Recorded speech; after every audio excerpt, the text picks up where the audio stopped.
आज दिनांक 17 जुलाई को उत्तर प्रदेश सरकार द्वारा प्राइमरी स्कूलों के मर्ज व बंदी के फैसले के खिलाफ भारत की कम्युनिस्ट पार्टी मार्क्सवादी द्वारा जिला मुख्यालय पर जोरदार प्रदर्शन किया गया। इस दौरान पार्टी प्रतिनिधियों ने जिलाधिकारी कार्यालय पहुंचकर एक ज्ञापन सौंपा और स्कूल मर्ज की प्रक्रिया पर तुरंत रोक लगाने की मांग की। प्रदेश मंत्री कॉमरेड थान सिंह ने कहा कि सरकार स्कूलों के विलय और बंदी की आड़ में गरीब बच्चों के भविष्य के साथ खिलवाड़ कर रही है। छोटे बच्चों को दूरस्थ स्थानों पर भेजना न केवल उनके लिए शारीरिक कष्टदायक होगा बल्कि इससे उनकी शिक्षा भी बाधित होगी। उन्होंने कहा कि एक गांव में 3 किलोमीटर के दायरे में कोई स्कूल न होने की स्थिति में बच्चे शिक्षा से वंचित हो जाएंगे। उन्होंने बताया कि स्कूल मर्ज से करीब 125 विद्यालय प्रभावित होंगे और कई स्कूल बंद हो जाएंगे, जिससे ग्रामीण क्षेत्रों में शिक्षा की स्थिति और बदतर हो जाएगी। यह कदम पूरी तरह से जन विरोधी और शिक्षा विरोधी है। प्रदर्शनकारियों ने सरकार से मांग की कि वह विद्यालयों को बंद करने की बजाय शिक्षा के लिए बजट बढ़ाएं, आवश्यक संसाधनों की पूर्ति करे और शिक्षकों की नियुक्ति सुनिश्चित करे। प्रदर्शन में प्रमुख रूप से जिला मंत्री कॉमरेड थान सिंह सहित comrade Chandrapal Singh, comrade Vikram Singh advocate, comrade Hasim Ali, comrade Chaman Ara, Jabir Hussain, Zulfikar Saifi, Nazim Pasha, Brajpal Singh advocate, Mahipal Singh और कई अन्य कार्यकर्ता शामिल रहे। इस दौरान ग्रामीण क्षेत्रों से आए लोगों ने भी अपनी समस्याएं रखी और स्कूल बंदी का विरोध करते हुए ज्ञापन पर हस्ताक्षर किए। पार्टी ने चेतावनी दी कि यदि सरकार स्कूल मर्ज प्रक्रिया पर शीघ्र रोक नहीं लगाती है तो राज्य स्तर पर बड़े आंदोलन की शुरुआत की जाएगी। और आप देख रहे हैं समाचार सूत्र न्यूज से शाकिर हुसैन की रिपोर्ट। CPIM का जिला मंत्री हूँ। आप किस उद्देश्य में आए हुए हैं? देखिए, उद्देश्य तो बिल्कुल स्पष्ट है। जो सरकार, उत्तर प्रदेश की सरकार भी है, उससे पहले केंद्र सरकार भी सरकारी स्कूलों को मर्जर के नाम पे जो बंद कर रही है, उनको बचाने के मांग को लेकर हम लोग आज इकट्ठा हैं। ये हमारा उद्देश्य है। सरकार क्यों इसको लगी हुई है सबकी शिक्षा का ध्वस्तीकरण करने को?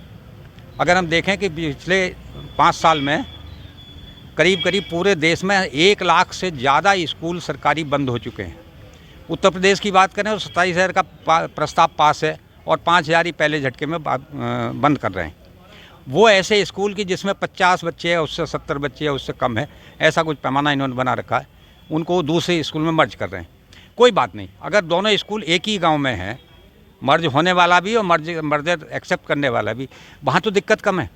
लेकिन अगर स्कूल चेंज हो रहा है 4 किलोमीटर 5 किलोमीटर, तो आप उम्मीद करिए कि वो 4 साल का बच्चा है, 5 साल का बच्चा कैसे जाएगा? और सबसे खतरनाक बात ये होगी कि ऐसे समाज में जो बिल्कुल भेड़िया बना हुआ है, अगर हमारी जवान लड़की और जो किशोर बच्चा है, 5वीं क्लास का बच्चा 12, 13, 14 साल का हो जाता है, वो 5 किलोमीटर चल के कैसे जाएगी? कैसे उसका सुरक्षित रह पाएगी वो? तो सरकार को ये सब बातें सोचना चाहिए। गरीब जनता के साथ क्यों उनके बच्चों के साथ खिलवाड़ कर रही है? 5 किलो राशन देकर कोई एहसान नहीं कर रही, उसके बदले में पूरा भविष्य चौपट कर दे रही है जनता का। शिक्षा सुधार नीति होना तो ये चाहिए था कि शिक्षा का बजट बढ़ाते, वैज्ञानिक आधार पर शिक्षा का पाठ्यक्रम तय करते। अब पाठ्यक्रम तो तय हो रहा है वो 1000 साल पुराने वाला। आपका नाम सर? मेरा चौधरी चरण सिंह है, मेजर बॉर्डर सिक्योरिटी फोर्स। जी। मैं अब्दुल्लापुर का रहने वाला हूँ। मेरे यहाँ 2 स्कूल हैं, दोनों को बंद किया जा रहा है। समझ गए आप? मेजर पूरे देश का पता है कुआं कहाँ होता है। जी। तो मेरे कहने का मतलब ये है कि जो जिस बात को ये कर है, जो हमारा कल्चर है, जी, वो कल्चर यहाँ के बच्चे वहाँ कैसे कवर करेंगे? पहली बात तो ये है भाई, छोटा बड़ा तो अलग चीज़ है। आप किसी भाषा में जा रहा हूँ, मैं राजस्थान में जा रहा हूँ, वहाँ से कैसे मैं मिलूँगा, कैसे नौकरी करूँगा मैं? जी। तो मेरा कहने का मतलब है गवर्नमेंट को ये ध्यान रखना चाहिए छोटे बच्चे का, उसकी कल्चर, भविष्य, भाषा पे मेन चीज़ है उसकी भाषा। वो वहाँ शर्माएगा, इतना समय यहाँ बीत गया तो वो पढ़ेगा कब लिखाई पढ़ाई करेगा, कब क्या होगा? इतने परीक्षा आ जाएगी, काम खत्म, फिर आ गया इलेक्शन। जी। तो मुझे आप ही बता दो किसी भी तरकीब से कि उस बच्चे छोटे का कैसे, उसके माँ बाप को भी नहीं पता, घर वालों को भी नहीं पता, सरकार को भी नहीं पता है। आप किसी से भी पूछ के देख लो, चाहे आप DM साहब से पूछ लो, अगर वो बता दें तो। बच्चा तो छोड़ो, बच्चा तो छोटा है। आप मुझे कोई भी तरतीब से पूछ के बता देना।